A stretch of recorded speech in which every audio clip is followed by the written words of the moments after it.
Item Number SCP-5791. Object Class Neutralized. Special Containment Procedures. Biohazard Wing 03 of Site-201 is storing the remnants of SCP-5791. The incidents surrounding its manifestation have been explained by faulty terrain causing the collapse of construction equipment, with the damage to Belmont House explained by a structural failure. All witnesses to either event have been amnesticized. Description: SCP-5791 was an organic aperture that opened in a construction site in North York City Centre of Toronto, Ontario, Canada. At 20:02 on 30/6/2019, terrain in the site collapsed and exposed a 9-meter wide structure bearing resemblance to a human larynx and windpipe, extending downwards for an unknown distance. No workers were harmed and all equipment remained intact. Foundation crews were dispatched when panicked police calls regarding a massive spasming asshole were intercepted. On arrival to the scene, Foundation specialists observed the anomaly convulsing violently, expelling clouds of aerosolized blood and non-organic dust into the air. Fearing a potential biohazard emergence, specialists began evacuating all workers from the scene, preparing to call in backup to prevent the spread of any infection vectors. This was interrupted when the anomaly was heard gasping in pained, erratic moans. The sounds matched those emitted during human speech, though the absence of a full vocal tract prevented their conversation from being recorded into interpretable audio. Muffled mechanical sounds and background conversation could be heard emanating from an unknown point.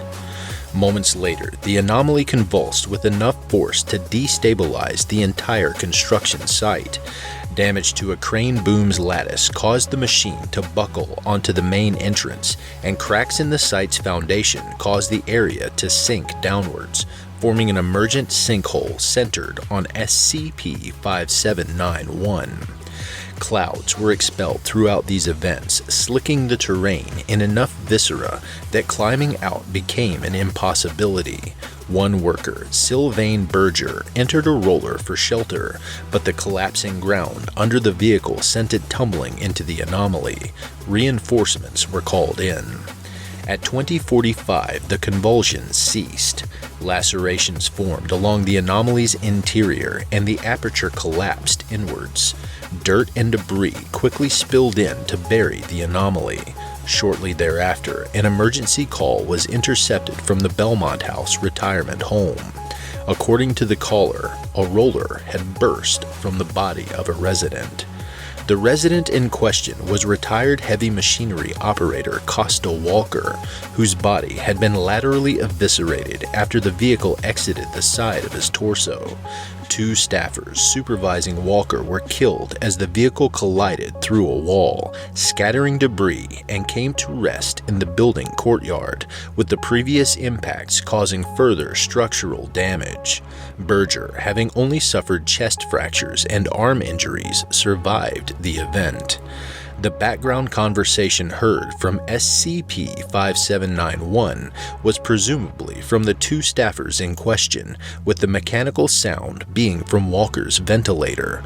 Prior to his retirement, Walker had developed silicosis from the repeated inhalation of dust at construction sites.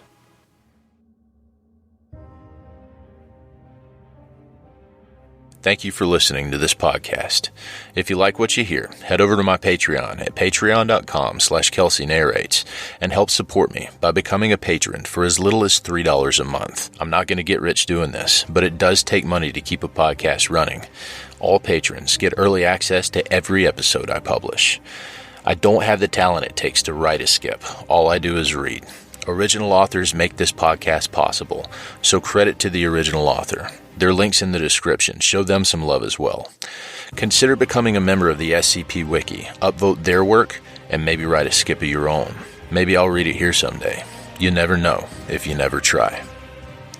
The content of this podcast and content relating to the SCP Foundation, including the SCP Foundation logo, is licensed under Creative Commons Sharealike 3.0, and all concepts originate from scpwiki.com and its authors. This recording, being derived from this content, is hereby also released under Creative Commons Sharealike 3.0.